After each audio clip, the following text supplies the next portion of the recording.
अस्सलाम वालेकुम। 10th class हमने एजुकेशन में चैप्टर स्टार्ट किया था करिकुलम यानी कि निसाब।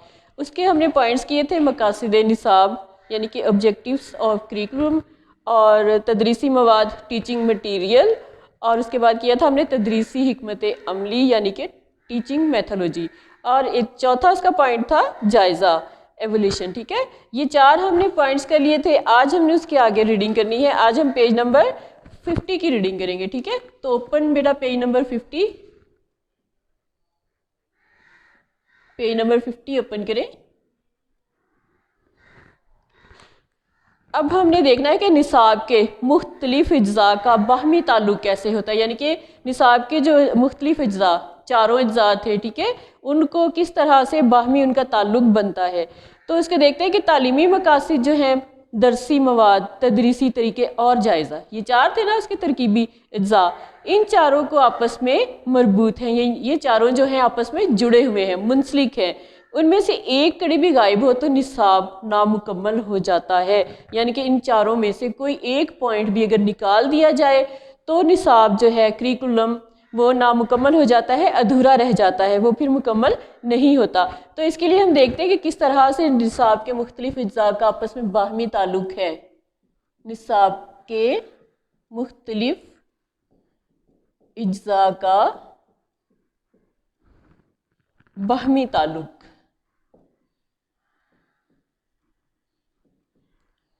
अब इसमें सबसे पहले हम देखते हैं मकासिद। ठीक है, निसाब के मकासिद क्या हैं। ठीक है, और उसको हम ये एक तरह की चेन इस तरह बनेगी, और यहाँ पे आ जाएगा तरीका तदरीस। ये भी उसका पॉइंट था निसाब का। ठीक है, तरीका तदरीस, और इसको फिर हम यूँ इस तरह से, इसकी चेन इस तरह से जाएगी, यानी कि उनका बाहमी ताल्लुक हमने बताना है। और यहाँ से मकासिद के इस तरह से आएगा तदरीसी मवाद,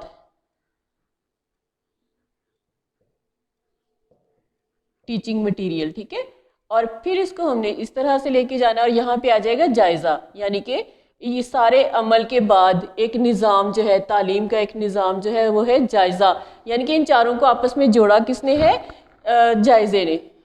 यानी कि इम्तहान देने के बाद फिर तलबा की सलाहियतें जो है वो सामने आती हैं।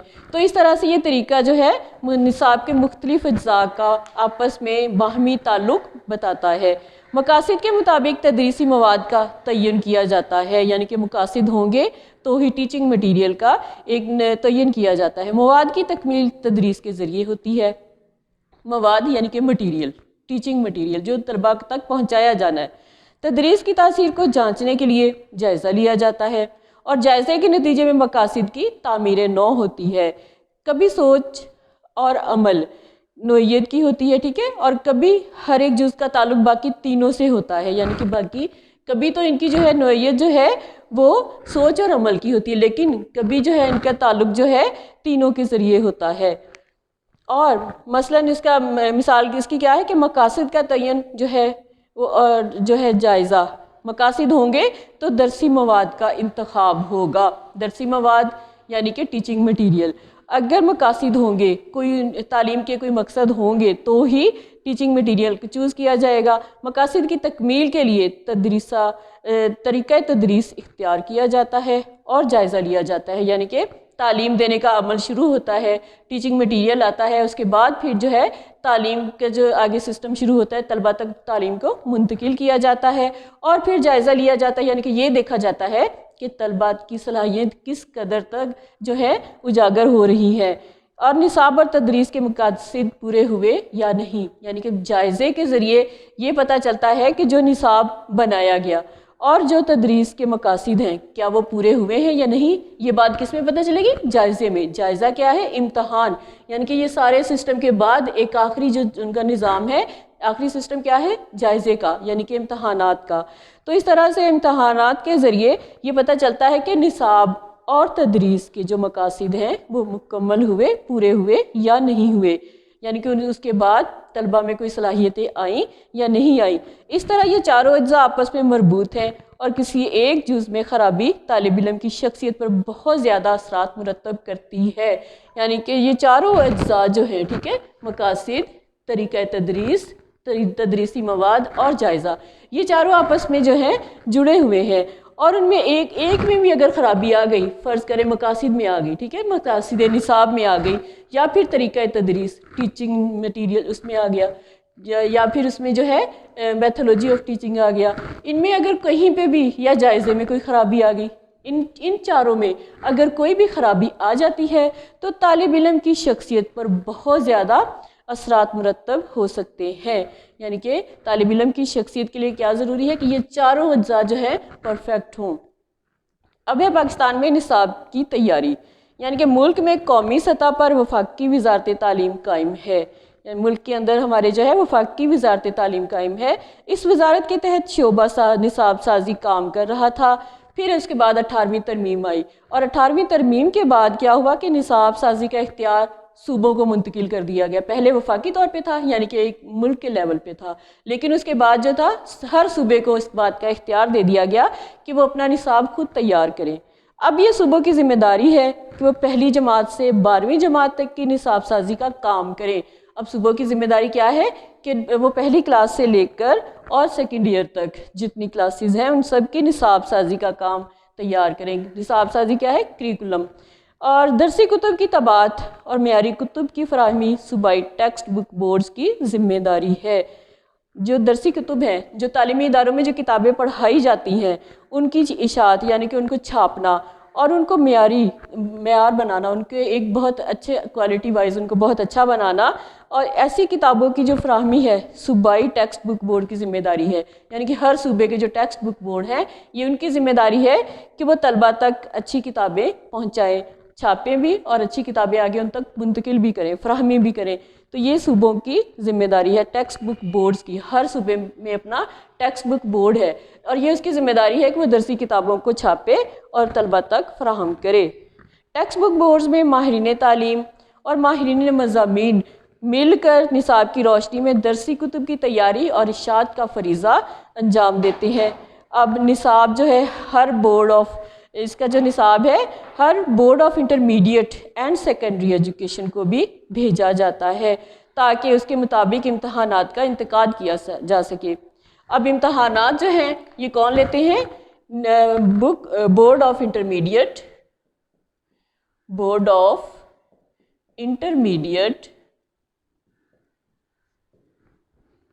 एंड सेकेंडरी एजुकेशन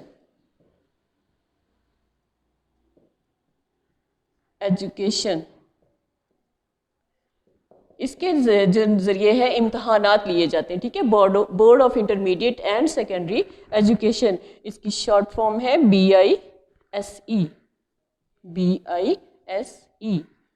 ठीक है, ये इसकी शॉर्ट फॉर्म है।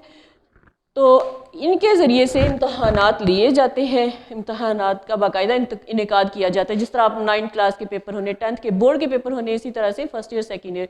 तो इन सब के जो इम्तहानात हैं वो कौन लेगा? Board of intermediate and secondary education. तो ये इम्तहानात लेंगे। अब उसके बाद है वजारत तालीम यानी कि मिनिस्ट्री ऑफ एजुकेशन। वफाकी वज़ीर तालीम कौमी तालीमी पॉलिसी के मुताबिक सूबों को अहकामात जारी करती है। वफाकी यानी कि पूरे मुल्क की सतह पर जो है, फिर उसके बाद सूबों को इख्तियार दिया गया ना, तो उससे पहले क्या था? पूरे मुल्क के तौर पर, यानी कि जो वफाकी वजारत होती है पूरे मुल्क के तौर पर होती है। तो वफाकी वजारत तालीम कौमी तालीमी पॉलिसी के मुताबिक सूबों को आगे अहकामात जारी करती है। अपने सूबे अपने अपने सूबाई मराकिज़ से माहिरीन निसाब की ज़ेर निगरानी निसाब तैयार करते हैं। यानी कि पहले जो है इस्लामाबाद में उसका हेड ऑफिस है, ठीक है, वहाँ से हर सूबे को उनके जो है अहकामात जारी किए जाते हैं कौमी तालीमी पॉलिसी के लिए। ठीक है, हर सूबे को अहकामात जारी किए जाते हैं। अब हर सूबा जो है अपने माहिरीन से निसाब तैयार करवाते हैं। सूबाई मराकिज़, अब उसके बाद है प्रोविंशियल सेंटर्स, यानी कि सूबाई मराकिज़ असातिज़ा और माहिर मज़ामीन की कमेटियाँ बनाते हैं। और उसके बाद है सूबाई कमेटियाँ यानी कि प्रोविंशियल कमेटीज़। सूबाई कमेटियाँ निसाब का ड्राफ्ट तैयार करती हैं जिसे मजाज अथॉरिटी के सामने मंजूरी के लिए पेश किया जाता है। सूबा यानी कि हर सूबे की जो कमेटियाँ होती हैं, ठीक है, सूबाई मराकिज़ असातिज़ा और माहिरीन मज़ामीन की कमेटियाँ बनाई जाती हैं और आगे वही कमेटियाँ जो हैं सूबाई कमेटियाँ निसाब का एक ड्राफ्ट ठीक है, एक उसका स्ट्रक्चर जो है वो तैयार करती हैं, जिसे मजाज अथॉरिटी के सामने मंजूरी के लिए पेश किया जाता है। फिर इसके बाद है टेक्स्ट बुक बोर्ड्स। मंजूर शुदा निसाब की रोशनी में टेक्स्ट बुक बोर्ड्स कुतुब तैयार करते हैं। अब किताबें तैयार करने का मरहला कौन सा जो है इदारा इसको करता है, किसकी जिम्मेदारी, किस इदारे की जिम्मेदारी है कि वो किताबें तैयार करे, तो वो है टेक्स्ट बुक बोर्ड्स। यानी कि जो ओके हो चुका है, जो निसाब, जो करिकुलम ओके हो चुका है, उसको मंजूर कर दिया गया कि ये ठीक है, इसको आगे इसकी रोशनी में आगे किताबें तैयार की जाए, तो किताबें कौन तैयार करता है? Text book boards. ठीक है, अब इसका एक लास्ट पॉइंट है board of intermediate and secondary education. Board of intermediate and secondary education, ठीक है, board of intermediate and secondary education, ये जो है इसका क्या काम है कि हतमी निसाब की रोशनी में इम्तहानात का इनेकाद करते हैं। अब इस इदारे की जिम्मेदारी है कि वो इम्तहानात जो है उनके इनेकाद करता है। इम्तहानात किस तरह लिए जाने हैं, क्या क्या क्वेश्चन पेपर तैयार किए जाते हैं, ठीक है, जो कि बोर्ड लेवल पर होते हैं, तो वो इस इदारे का काम है कि वो इम्तहानात जो है इनका इनेकाद करते हैं और तलबात को जो है सेकेंडरी स्कूल सर्टिफिकेट और इंटरमीडिएट सर्टिफिकेट जारी करते हैं। अब यही इदारा जो है board of intermediate and secondary education, इसका काम क्या है कि इसने इम्तहानात भी इनेकाद करने हैं, उसके बाद जो बच्चे पास हो जाएंगे, जिनके क्लियर्स हो जाएंगे पेपर्स, वो क्या इम्तहानात में पास हो जाएंगे, उनको फिर आगे सर्टिफिकेट दिए जाते हैं। और जो है वो सेकेंडरी स्कूल यानी कि मैट्रिक के बाद एक सनद दी जाएगी, फिर उसके बाद से इंटरमीडिएट सर्टिफिकेट, यानी कि ये दो सनद बहुत ज़्यादा अहमियत की हामिल है, पहले मैट्रिक की, फिर उसके बाद इंटरमीडिएट की, और उसके बाद फिर है आला तालीम के लिए अप्लाई किया जा सकता है। उससे पहले बोर्ड ऑफ इंटरमीडिएट से ये जो है मैट्रिक की सनद और जो है इंटरमीडिएट की सनद, ये दोनों सनदें लाजमी लेनी ज़रूरी होती है आगे यूनिवर्सिटी में जाने के लिए, फिर इन्हीं के लेवल पे आपको एडमिशन मिलते हैं। तो ये बेटा हमारा आज का निसाब जो चैप्टर था ये कंप्लीट हो गया है। अब मैं इसके थोड़े से आपको शॉर्ट क्वेश्चंस बताती हूँ, आप उसको शॉर्ट क्वेश्चन की फॉर्म में भी देख लीजिएगा और साथ साथ उसको देखिएगा कि उसको जो है MCQs की फॉर्म में, ठीक है, क्योंकि MCQs रीडिंग में से आते हैं ना, तो वो फिर आपको इसी तरह मैं इसमें हर टॉपिक में से अलग अलग आपको बता रही हूँ कि किस तरह से MCQs बनाए जाएंगे, और इन्हीं MCQs की मदद से आप शॉर्ट क्वेश्चन आंसर्स भी कर सकते हैं, और इन्हीं को आप अगर डिटेल में ले जाएं तो वो एक लॉन्ग क्वेश्चन भी तैयार हो जाएगा। ठीक है, तो अब आप अपनी नोटबुक निकालें और साथ उसको नोट कर लीजिएगा। नंबर 1, तालीमी मकासिद दरसी मवाद तदरीसी तरीके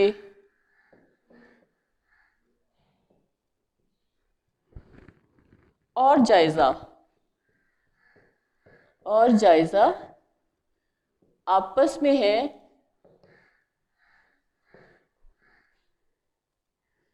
क्या है? मरबूत, यानी कि जुड़े हुए। मरबूत क्या होता है? जुड़े हुए, मरबूत। ठीक है, सेकंड MCQs देखिए बेटा, जायजे के नतीजे में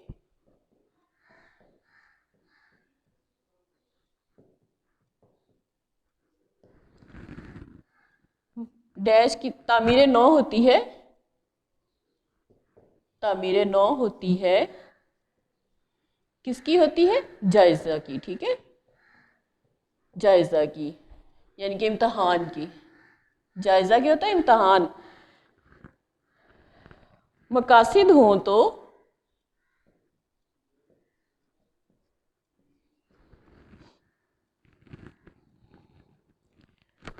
इंतखाब होता है, यानी कि निसाब के मकासिद अगर हों तो किस चीज़ का इंतखाब होता है? दरसी कुतुब का, दरसी मवाद का। ठीक है, दरसी मवाद का यानी कि टीचिंग मटेरियल का। नंबर 4,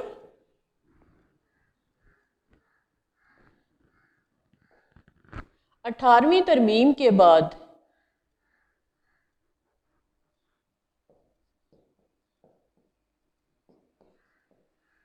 18वीं तरमीम के बाद निसाब साजी का इख्तियार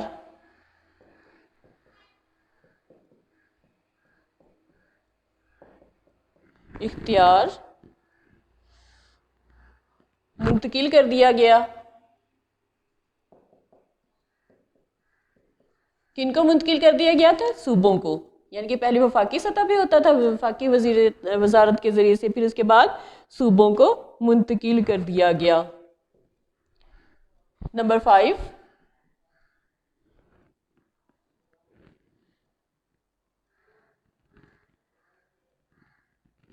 दरसी कुतुब की फराहमी जिम्मेदारी है, यानी कि उसकी किताब की तबात और फराहमी जो है वो किसकी जिम्मेदारी है? टेक्स्ट बुक बोर्ड्स, सूबाई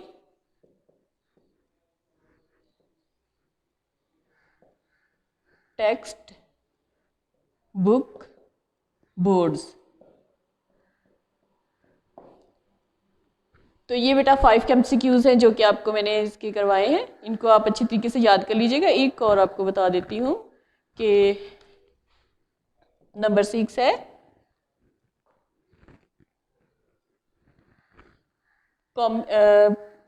कौमी तालीमी पॉलिसी,